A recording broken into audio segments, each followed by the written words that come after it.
Hi everyone, it's Miss Akbari in the library. I want to tell you about the book After Ever After by Jordan Sonnenblick.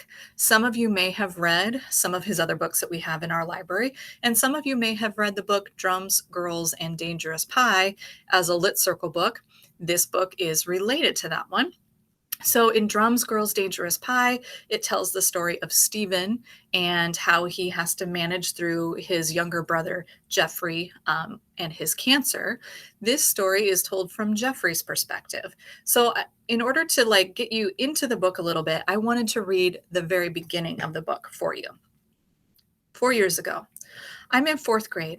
One day, I'm sitting in my seat in class, minding my own business. I'm kind of quiet, but everyone knows exactly who I am. Jeffrey Alper, that boy who had cancer. There isn't a kid in the grade who hasn't eaten spaghetti at the church hall's annual Alper family fundraiser dinner, or gotten dragged to a high school jazz band concert in my honor, or, God help me, bought a Save Jeffrey t-shirt. If you were me, you'd try to keep a low profile too.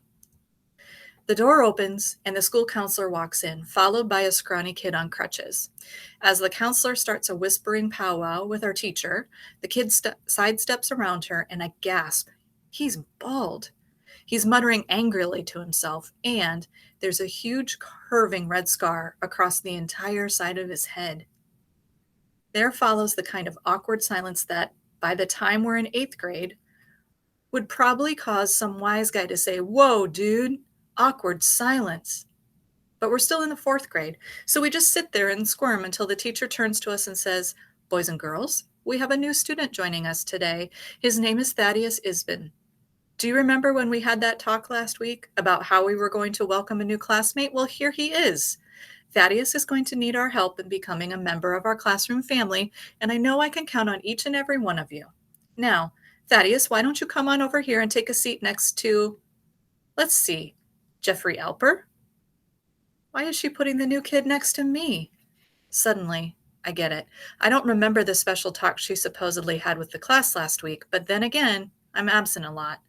Also, I don't always catch on so fast. But this time, I put two and two together. It takes a moment for the counselor to pull out the chair next to mine, for the new kid to maneuver himself into it, and for class to start up again. As soon as the teacher begins telling us about our next social studies assignment, I lean over and whisper, "Hi, I'm Jeffrey. I had cancer too." He looks at me like I'm a particularly loathsome slice of school lunch meatloaf and says, "Wow, congratulations. What do you want, a medal?"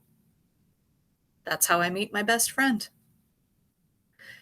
So, this book takes place when Jeff Alper is an eighth grader, and he and his friend Thaddeus um, have to kind of negotiate not only the traditional junior high types of things like getting crushes and managing through school and managing kind of the social aspect of that, but they also have to kind of find a way to break out of that cancer survivor identity. And Jeff has a few problems at home as well. His family is still struggling with his cancer being in remission, and while they should be happy about it, there's still some nerves around that too. And his relationship with his brother, who is in Drums, Girls, and Dangerous Pie, is not really what Jeff would like it to be.